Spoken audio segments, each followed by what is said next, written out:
Story 1. A security guard was literally hiding among the stuffed animals in the storeroom, like in the movies. I worked the midnight shift at Six Flags, vacuuming. There had been some thefts by employees. I was in the storeroom of one of the toy shops, looking at the various items in stock, when I noticed human eyes among the big pile of stuffed animals, like the scene in E.T. The security guard thought he was going to catch a thief. He went to considerable trouble setting the trap. Story 2. When I was a kid, I was watching Dukes of Hazzard in the living room. I got the feeling I was being watched, turned around, and saw a man staring at me from the porch. I screamed, and my dad came running out from his bedroom. He saw the man and went back to get his gun. When he came out with it, the man on the porch bolted into the woods, and my dad went out to chase him. We lived in a pretty isolated area, so I don't think it was just an accident that the man happened to be on our porch. Story 3. When I was young, I went to a corn maze with a friend in Reno. I noticed a man with a camcorder following us. When I pointed him out to my friend, we both decided to run through the corn. He followed us with a horrid smile, keeping the camera pointed at us the entire time. My parents said he probably thought we knew how to get out, but I knew this man was a creep. That smile still sticks in my mind. Story 4. Taking care of my dying grandmother at my uncle's home. Back then, we thought he had changed. I woke up suddenly in the middle of the night from a deep sleep. I didn't even know why. I immediately sat up and opened my eyes. My uncle scurried away from behind me, where he must have been staring at me. Within months of my grandmother dying, we discovered he was abusing one of his daughters and got him sent back to jail for another decade. I hear he is out again. He should be locked up for life. He will never change. Honestly, I don't believe that abusers change anymore. Story 5. When I was about 7 or 8, I was walking my dog not far from home. This was in Darwin, in the suburbs of Australia. I was walking around the block, something I had done many times before. Around this time after school, cars would come by and slow down, waiting for me to pass before entering their driveway. One particular time, it happened like this. The car slowed, and I sped up to go past the driveway, expecting them to pull in. They didn't and went further, so I again passed the next driveway, thinking, okay, weird, but whatever, surely they'll just park or pull in. The car kept repeating this. It was obviously not aiming for anywhere in particular. It would start moving slowly only when I moved. I felt like a deer being stalked. I suddenly felt hunted, but I also doubted myself, thinking I was probably being paranoid or that maybe they were just unaware of where to park. I couldn't deny the feeling for long. I ended up baiting them. I thought if I started running, they might get out and chase me. So I acted like I didn't realize what they were doing, and at a blind corner I knew well, I went around it and bolted into some bushes with my dog. I sat there until I knew they were gone. This was after a school-wide notice warning us to be aware that cars had been following kids after school. I knew they were after me. The car went around the block 3 more times while I hid. I went home and eventually told my mom. I also told her specifically not to tell my sister because I didn't want to scare her. I made sure I went with my sister anytime she wanted to walk the dog from then on. She's my twin but has always been anxious. Story 6. I kept noticing the same car parked near my house at odd hours for several days. Then I saw the same man following me to different places. That is when I knew it was not just in my head. Story 7. I was walking home from a friend's house and was a little bit drunk. I felt watched as I walked along the old railway lines, and I turned around to see a whole herd of cows just staring at me. Creeped me out. Story 8. I was hiking at a state park with friends, but they had turned around and gone back to the car. I was alone on the trail, had not seen or heard anyone in a while, but my skin was crawling and it felt like someone was walking right behind me. I finally gave in and turned back. There was a mountain lion on the trail behind me. He looked just as startled as I was and twice as angry. Thankfully, he ran off instead of attacking.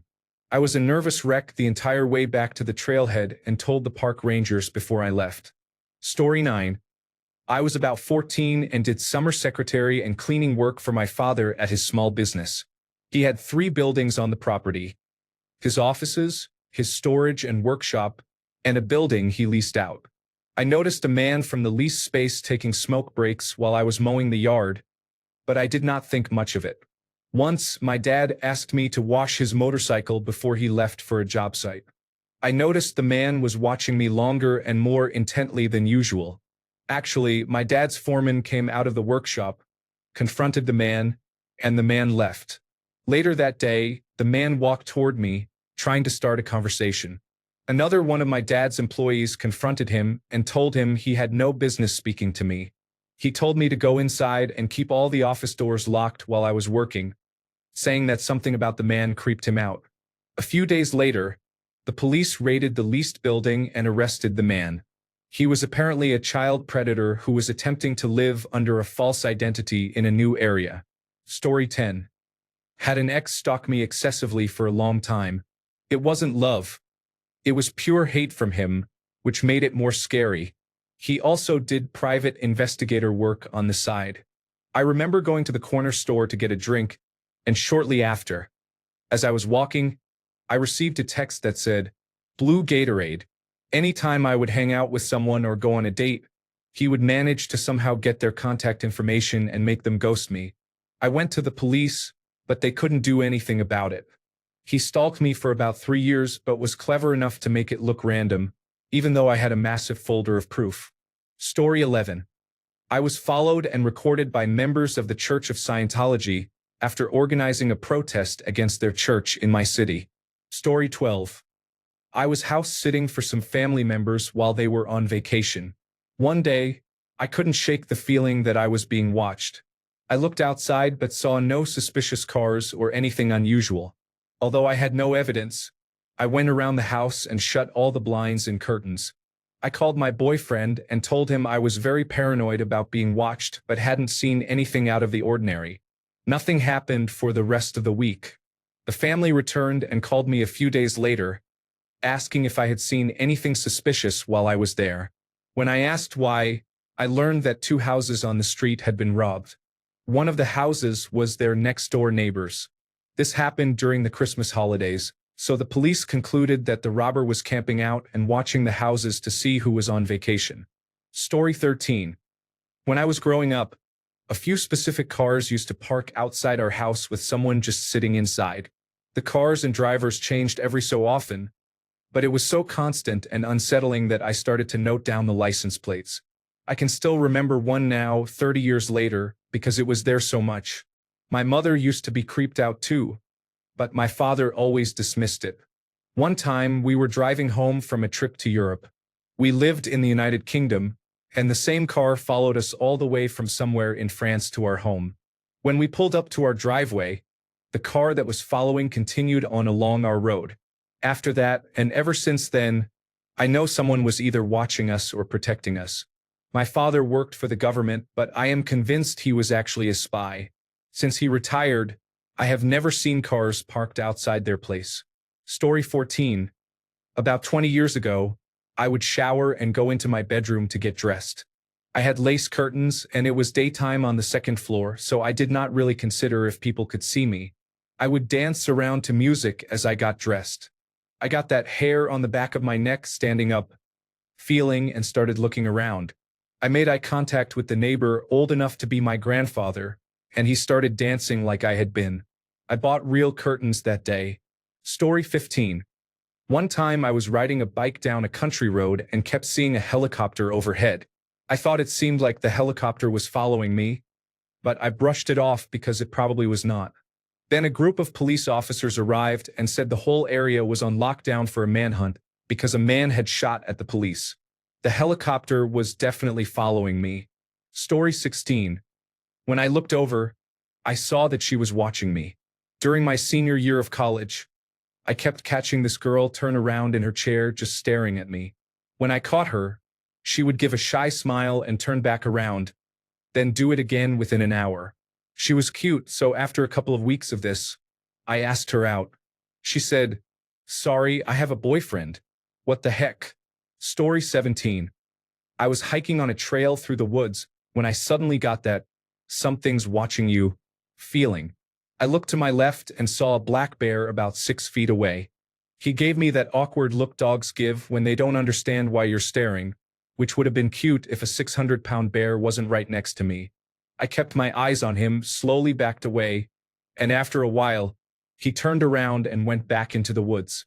I kept turning my head to look behind me for the rest of my hike because I felt like he was following me. Story 18. I was staying at a friend's house for a couple of weeks, and we got up very early one morning to drive to the airport. For the first time since I arrived, the dew was still on the grass, untouched, except for the giant man-sized footprints going around the side and back of the house and stopping outside my window. I was glad we were spending the next few nights in Las Vegas. Story 19. I was the general manager of a nerdy collectibles store in a mall. We closed at 9 p.m. My wife and I were walking to the parking lot with my 17-year-old employee, her mother, and her 14-year-old sister. My wife and I had parked closer to the entrance, so I bid them good night and got into my car, and my wife got into hers. That's when I noticed the parking garage had exactly one car in it other than mine and the employee's mother's car. A pickup truck was idling with its lights off at an odd angle. As soon as my wife and I got into my car, the truck turned its lights on and started creeping toward the two girls and their mother. The truck had illegally dark tint and a license plate obscurer. As a former law enforcement officer, I trusted my gut, and I did not like this. I started my car, turned on my dash camera, and positioned my car between the girls and the truck. The truck sped up, almost hitting me while trying to get around me. Mind you, there was no exit in that part of the garage. The only things there were the girls and their car. The truck tried again to maneuver around me, but my wife noticed and moved her car to block the truck's access to the girls' car, allowing them to safely enter their vehicle. The truck then peeled out toward the exit ramp. I followed, hoping to capture footage on my dash camera. After reviewing the footage, I gave mall security a description of the truck and learned that several other mall employees had reported it following them. My employee had managed to get a photo of the license plate. We reported it to the local police, which led to the driver being arrested at the mall a week later on existing warrants. Story 20. Flip side. When I was 15 or 16, I used to take cigarettes from my mother at night while she was sleeping. I was always so nervous that I would go into her room and just stare at her, thinking she would wake up the moment my hand touched her pack. And then she would wake up. Every time. Just from me staring so hard to see if she was really sleeping. Later, I would write an "I love you" note in case she woke up. I would say, "Oh, sorry, Mama. I'm just leaving this note for you." She knew what I was doing. Teenagers make mistakes. Story 21. I was in my bedroom getting changed and felt like someone was watching me. I turned to look out the window and saw a kangaroo staring at me. I live in the suburbs. Story 22. On the train in Vienna, my friend and I noticed a man staring at us without breaking eye contact. I warned her quietly because I assumed he saw we were obviously tourists and might try to pickpocket us on the way out. Our stop arrived, and sure enough, he got off behind us. He seemed to fall behind in the crowd, so I relaxed and focused on validating our tickets at the station exit. I sensed someone behind us and turned to offer them to go ahead, since we didn't know how to use the machine and didn't want to hold anyone back. It was the same man, and he was not waiting to use the machine, he was masturbating. I grabbed my friend and walked quickly away, but he kept following us, hands still down his trousers. He only left when we ran into a shop and asked for the police. That man was inappropriate and threatening. Story 23. We had a car that pulled up in front of our home every single night from about 1:30 a.m. to 3 a.m.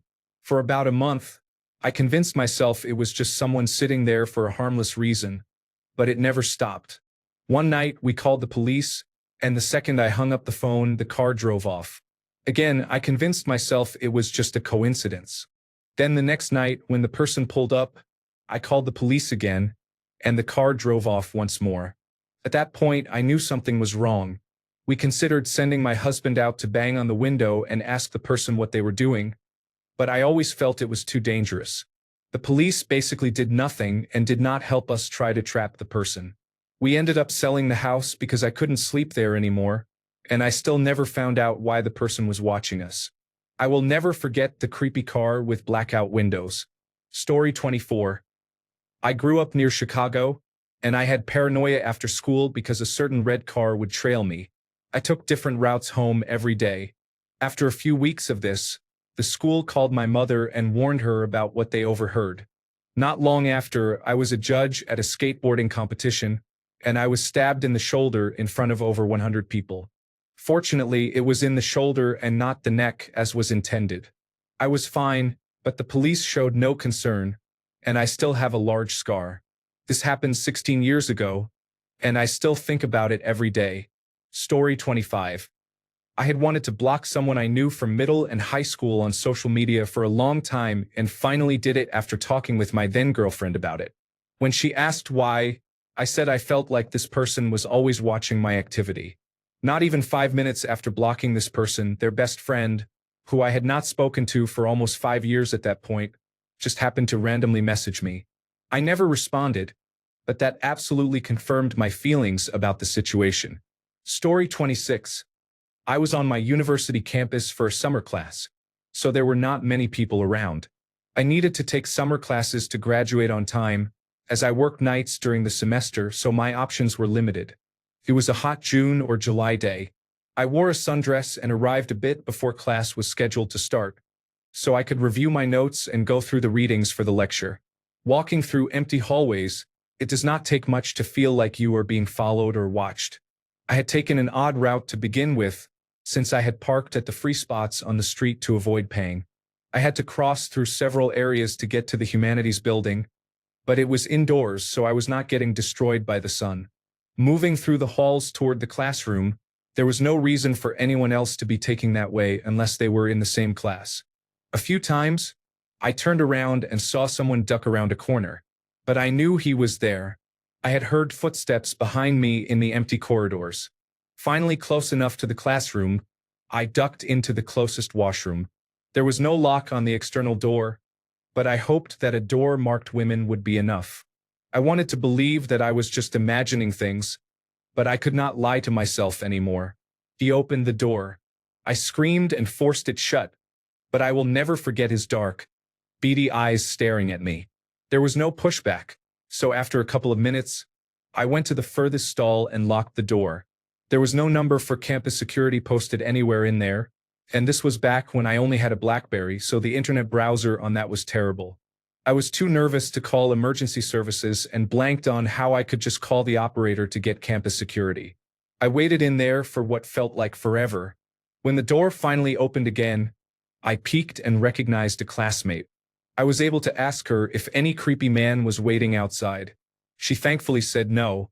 There was another time a man in a silver sports car followed me for several blocks before pulling over and telling me to get in. I do not miss being in my 20s. Story 27. In November 2015, I woke up at 2 a.m. and felt like I was being watched. I rolled over, and right outside my window was a drone hovering. The instant I stood up, it went directly up and out of sight. Story 28. Rented a cheap Airbnb, felt uneasy, and shined my phone flashlight at the smoke detector. A little red LED blinked back. It turned out to be a hidden camera aimed at the bed. I grabbed my belongings and checked out within 5 minutes. Story 29. Taking a shower in a basic beach bungalow, I felt as if someone was watching me. I looked up and saw a pair of eyes staring at me through the louvered breeze blocks. I screamed, and my boyfriend on the front porch thought it was an insect, so he did not move fast enough to catch the pervert. Story 30. Once, I saw a car follow me through each turn I took. It slowed down when I did and stopped when I did as well. I had to drive to a local police station. I noticed the car did not follow me again, but I still stayed at the station just to be safe. Story 31.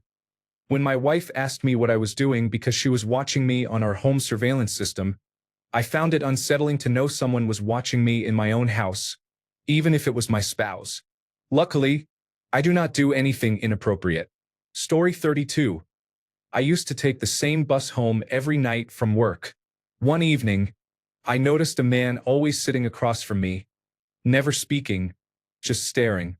One night, I took a different route home without the bus. As I unlocked my apartment door, I looked down the hall. He was standing at the end, smiling. Since that night, I have never taken the bus again and have never seen him again. Story 33. Pretty much every time I go out to work on my fence line, my flock of geese will sneak up behind me. Imagine turning around only to find a bunch of geese giving you a bombastic side eye or a creepy stare after stealthily waddling over an acre to do so. Story 34. My ex was stalking me. He would park on the top deck of the garage across from my apartment. My best friend and I were leaving for the bar, and she saw him ducking down. I never got that eerie feeling again after I obtained a restraining order. Story 35. I lived in a small hole in the wall, a one-car garage converted into a flat. The only escape was the front sliding door entrance. About 6 meters away from the flat entrance was a wall and gate entrance. Near the wall were the garbage bins. It was around midnight, and I had been up working on a college art project.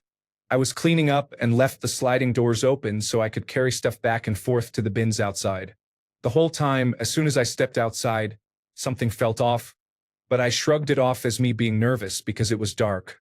On my fourth trip, halfway to the bins, my eyes locked on big eyes peeking over the wall. As soon as I noticed, they quickly ducked. For what felt like forever, I stood frozen, wondering if I had really seen that until the head and eyes popped up again from the wall. We stared at each other for a long time. I was frozen until he lifted up more, showing his whole face, grinning very wide. I quickly backed up, and he lurched toward the gate as if he wanted to jump over and catch me. I don't know how, but I managed to get behind my sliding doors and lock everything. We held eye contact the whole time. Once I was inside, he waited a bit longer, still grinning, then shrugged and gave the biggest wave, as if we were longtime friends saying goodbye. Always trust your instincts. Better safe than sorry. I was lucky nothing happened. Story 36. I actually didn't know I was being watched at all. One day, while working in information technology, my manager asked me to investigate a user's computer on her team to find out what she was doing all day instead of taking calls. I remotely accessed her computer while she was at lunch and started looking around. The web history was clean, all work-related. Documents were appropriate. However, the picture and video files were extensive. I took a closer look. She had hundreds of photos of me around and outside the office, including some taken in public places where I didn't realize she was present. There were also about 100 videos of me talking with people around the office. Some of the videos had the camera obscured, so they only recorded voices. Strangely, that folder also contained about 300 nude images and videos of herself. I did not view those videos. I reported the findings to the supervisor and provided the evidence.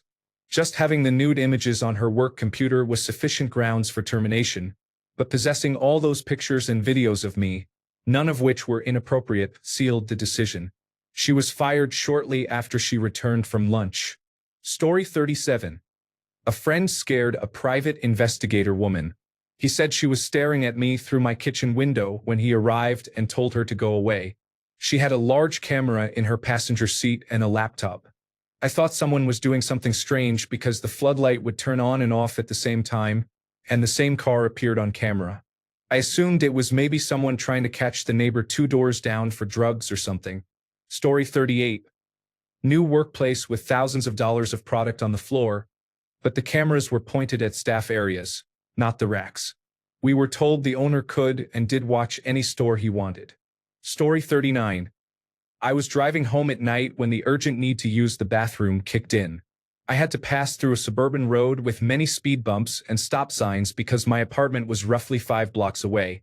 There was an inconsistent, careless driver in front of me who didn't seem to know what they were doing, and a driver behind me with their high beams on, following me for about 20 minutes in a black Camaro. At the last stop sign, I did a rolling stop, not a full stop because I was literally holding in discomfort and braking slightly. I rolled through and immediately saw police lights. Damn. I pulled over, and the officer took his time getting out of the car. By then, I was on the verge of tears due to holding in a very bad watery episode. The officer asked why I couldn't stop at the stop sign. I told him, with pain in my eyes, "Sir, I'm on the verge of having a diarrhea episode, and my apartment is literally a block away." Do you really want to deal with someone with irritable bowel syndrome at the moment? It's 11 p.m. The officer nodded and gave me a warning. Despite that, I had an accident on my jeans, part of the car seat, and a little on the concrete near the driver's side door. Moral of the story: diarrhea can strike at the worst times. Story 40. My bedroom faced the patio.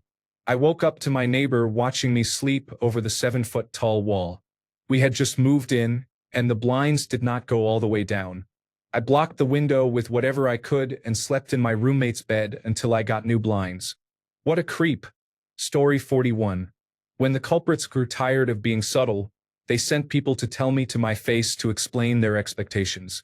Silencing a survivor of child sexual abuse. When someone tells you, all it would take is 10,000 to kill you, I knew they were not kidding. I no longer say anything about it. At least nothing that will identify them. Story 42. I was a 17-year-old pizza delivery driver at a small family-owned shop back in 2005 and 2006. There was a bald man who had a criminal record. He worked in the kitchen. Every time I turned around, he was looking at me. I always had a baby face, and I am a man. Nothing awkward happened beyond that, but I saw the potential for it if I had stayed there much longer. Story 43. I was out hiking alone in the foothills of Nevada. I started getting the feeling I was being watched and a sense of danger. The feeling grew in intensity until I had to stop. I slowly turned around and began walking back the way I had come. I wanted to run, but something inside told me to keep a calm and steady pace. Gradually, the feeling left me. As I got further down the trail, there was a particularly dusty patch of ground where I could see my footprints perfectly. Right on top of one of my footprints was a paw print. I am certain I was being stalked by a mountain lion. I am also certain that if I had walked even a little further, I would not have made it home. Story 44. When my neighbor developed a fixation on me, sending me weird, explicit texts, which I blocked, I wrote it off as them being drunk and lonely or spam junk mail.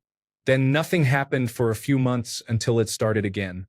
This then led to bizarre, invasive, and sexual notes from the same neighbor. They said they found me attractive and had been watching me but didn't want to approach me or become intimate with me. This happened twice over several months. It got so bad that I had to involve the police. They still live there and have not been charged or evicted yet. The whole story is on my profile page. Story 45. In 1990, while we were invading Iraq, I was in the United States Army and based in Fort Stewart, Georgia. My job one night was to walk around in a field where there were underground bunkers with ammunition inside and make sure nobody broke in. My tools were a walkie-talkie and an axe handle. No sidearm, no M16, just an axe handle. I walked around that field all night long inside my little chain-link fence, picking up rocks and hitting them with the axe handle. I was bored out of my mind, as I was pretty sure Saddam Hussein was not going to attack the underground bunkers. And if he did, my axe handle was not going to stop him. But for some reason, I still felt like someone was watching me the whole time. At around 6 a.m., the sun started coming up. I saw a hunter coming out of the woods toward me. For those who do not know, Fort Stewart is an open base that allowed anyone on, and they could buy hunting permits too. He had sat in a tree blind about 100 yards away almost all night, watching me through his scope. He had a mason jar with some clear liquid and a bloated peach in it. He gave me a few sips of his homemade moonshine. It was nasty but awesome at the same time. Story 46. Someone I met online, with whom I had shared details of my life, sent a private investigator to take pictures of me. Story 47. I won't give away too many details for my friend's privacy, but her father was creating bombs in their basement. We would have sleepovers watching anime and eating pizza rolls while he tinkered with flammable chemicals a floor below us. Nicest guy too. He eventually used them to attempt to extort money from a company. He was convinced they wronged him during employment. He set up a website so they could pay him blackmail fees. It wasn't uncommon for my friends and me to break into abandoned buildings or walk the train tracks. Nothing malicious, we were just bored town residents. But when we started seeing cars with dark windows parked or circling outside, and following us streets over on the tracks, We became very paranoid we were about to get arrested for being famous punk graffiti artists. It turns out the Federal Bureau of Investigation was trying to gather enough evidence on her dad for months, and some agent had to follow a bunch of high school sophomores who were convinced they were criminal counterculture juggernauts. Story 48. I just moved into an apartment with windows along the corridor. This corridor was blocked off for some reason, so no tenants are allowed to pass by. I am still waiting to have my curtains installed. One morning, as I was waking up, I saw the upstairs neighbor staring at me from the window. I screamed as soon as I saw him, and he ran off as if he had been caught doing something. He said he was catching a rat that ran into the corridor. I don't think that's true because he was using one hand to block the glare from the sunlight. Story 49. Paris trip. We got off at Montmartre. The station felt shady. As soon as we exited, about 10 to 15 people outside the station were just staring at those coming out, probably sizing them up for stealing. 3 people followed us. 2 were behind us and 1 was on the street across. We felt very scared. We entered a random shop and waited there before calling an Uber and leaving the area. Story 50. I was followed out of a chicken shop near midnight and mugged a couple of months ago. I felt someone's eyes on me, turned around, and saw he was running at me. I ran across the street, used mace on him as soon as I got across, and while he was screaming, I picked up a rock and broke his nose with it. I shouted loudly, "That's right," when I heard his nose break. Story 51. I was at work when I was a teenager and went to take the garbage out at night without telling anyone where I was going. There was a car parked across the street that suddenly started when I walked out and revved up as though it was trying to reach me as quickly as it could. For some reason, my brain prioritized taking the garbage out over getting back into the building as soon as possible. I ran to throw the bag into the can, literally threw it at a distance and ran back inside. The car stopped revving and went the other way as soon as I got close enough to the door for people to hear me in case something happened. I told people what had happened as soon as I got back inside, but nobody believed me. Public service announcement. Always make sure that someone knows where you are at all times, especially if you are outside at night. Story 52. About 4 years ago, I was sitting on the sofa in my living room, watching television and having some lunch. We had a big window with open curtains, which looked out upon a large tree in our front garden with big branches that swayed in the breeze. Movement out of the corner of your eye was very common. You got used to the motion of the swinging branches and the colors from your peripheral vision. This tree overhung the pavement, and people walked by the house fairly often and sometimes peered in. One day, the movements seemed a little off, but as I was engrossed in a television show, I paid no immediate attention. After a while, I glanced out the window and came face to face with a pair of eyes that seemed to pierce my soul. It was the squirrel with which I had been having an ongoing war. It had just been staring aggressively at me, occasionally darting up and down the tree. Only when I looked back at it did it attack the bins and force me to go outside and shoo it away. Story 53. My friend and I were on our way to a girl's house, and I was driving. As we entered her neighborhood, I noticed that the same car behind me took roughly 3 or 4 of the same turns and continued right behind me. Out of paranoia, I did a loop around the girl's cul-de-sac, and sure enough, the car continued to follow me. I was pretty sure it was a prospective car thief. Story 54. Living in an apartment at 19 with my now husband, I was in the basement doing laundry when I felt incredibly uneasy. I turned around and looked up to see a man in the bushes, wearing only his underwear, watching me through the basement window. I finished loading my laundry as quickly as possible. He stormed into the basement as soon as I headed for the door. He tried to corner me, asking if I liked him watching me. I didn't engage and kept the laundry basket between us, quickly working my way back to the door. I got out as he yelled something I didn't understand because of his broken English. I ran up to my 3rd-floor apartment and broke down in tears when I got through the door. My boyfriend was making dinner and asked what happened. He held me while I calmed enough to tell him. We waited until it was time to pick up my laundry from the dryer, and my boyfriend came with me. He was just a few steps behind me, so when one of the apartment doors popped open as I was going down the stairs, I was startled but not terrified. The man popped up trying to talk to me again. I didn't interact, but I heard my boyfriend come around the corner and confront him about being a creep and preying on young girls. My boyfriend is big, scary, and intimidating. This man had no idea who he was messing with. I never did laundry there again and immediately started looking for a new place to live. We broke our lease early after that incident, and I never had to live in an apartment again. Story 55. My coworker told me, "Relax. People do not look at you as much as you think they do." Then I stepped out of our office, and another department director and his manager came up to ask me why I had been consistently wearing a particular color of clothes. Story 56. I was playing with my mother, and we tend to do silly things. I was puffing out my chest to exaggerate what wasn't there and noticed a gaze from a man on the escalator opposite us. The man was staring with a creepy smile. I stared right back while giving him a disapproving look. Story 57. It's not a scary story at all. My mom still jokes about it.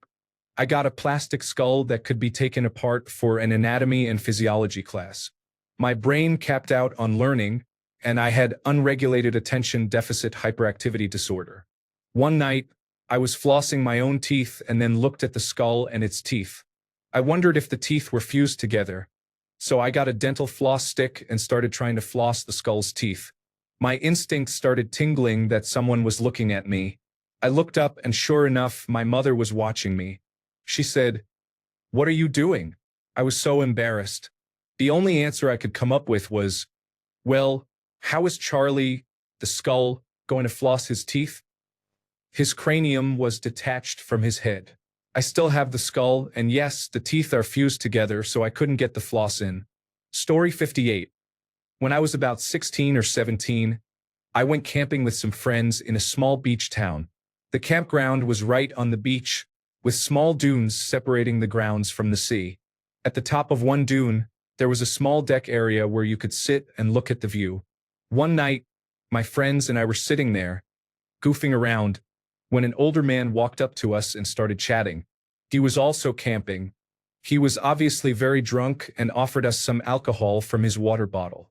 We honestly should have left when he first came, but we found him amusing because he was talking nonsense. As teenagers, we thought it was a funny encounter.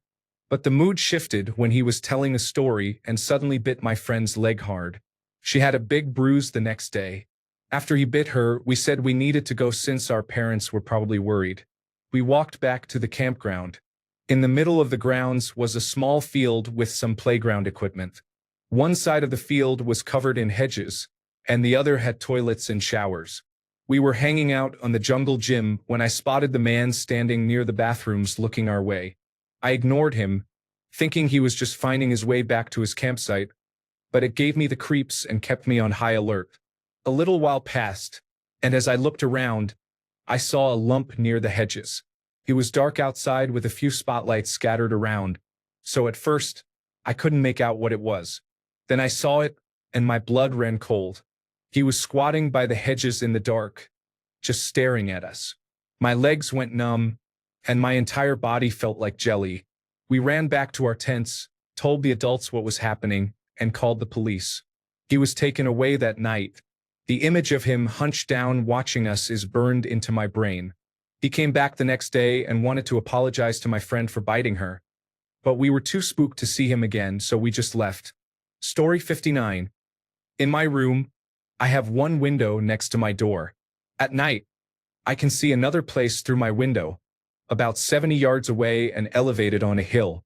I imagine it has a direct line of sight into my room. I have an air conditioner in my window.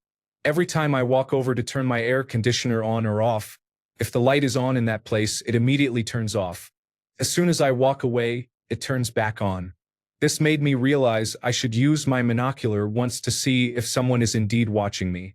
I feel eyes on me constantly, and I suppose I will have to find out. Maybe I will come back with an update later tonight. Story 60.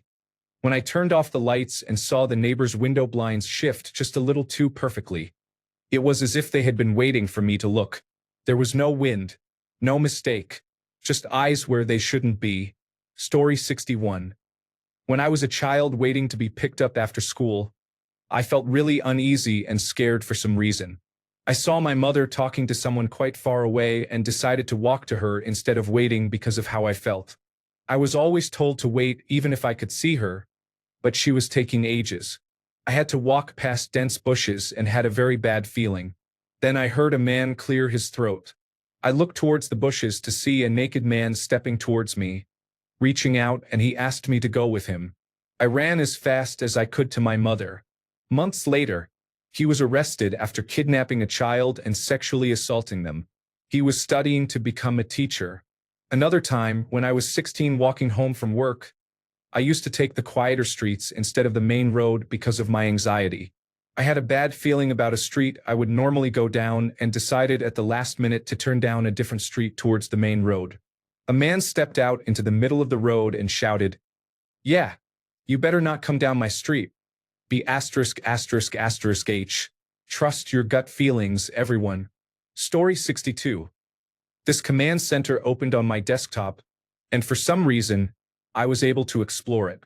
I found recordings of myself talking, all of my internet activity, and I am fairly certain there was webcam footage as well, although I might have blocked that part from my memory. Story 63. Late at night, I had a stalker who had been following me for the last 30 days, wearing camouflage. It was pretty scary, not gonna lie. Story 64. I guess I didn't really experience paranoia until afterward. I was 4, and a woman had been watching me and my sister. She wrote my mom a letter detailing how she would kill us, described us playing outside, our movements, and how, when my mom was working, she would sneak in, lock us out, and listen to us knocking on the door to be let in while she had sex with my dad. My dad and the police described her as a stalker, but I eventually learned the truth. She was angry when my dad didn't leave my mom for her, so she wrote the threatening, graphic letter to my mom. I wasn't allowed to play outside anymore, and a police car stayed in front of our house. I became really obsessed with emergencies and death after this happened. Shortly afterward, my mom left and took us with her. This woman messaged me on social media when I was 21, apologizing and saying she was spending time with my dad again. I blocked her and have barely spoken to my dad since. Something is wrong with them both.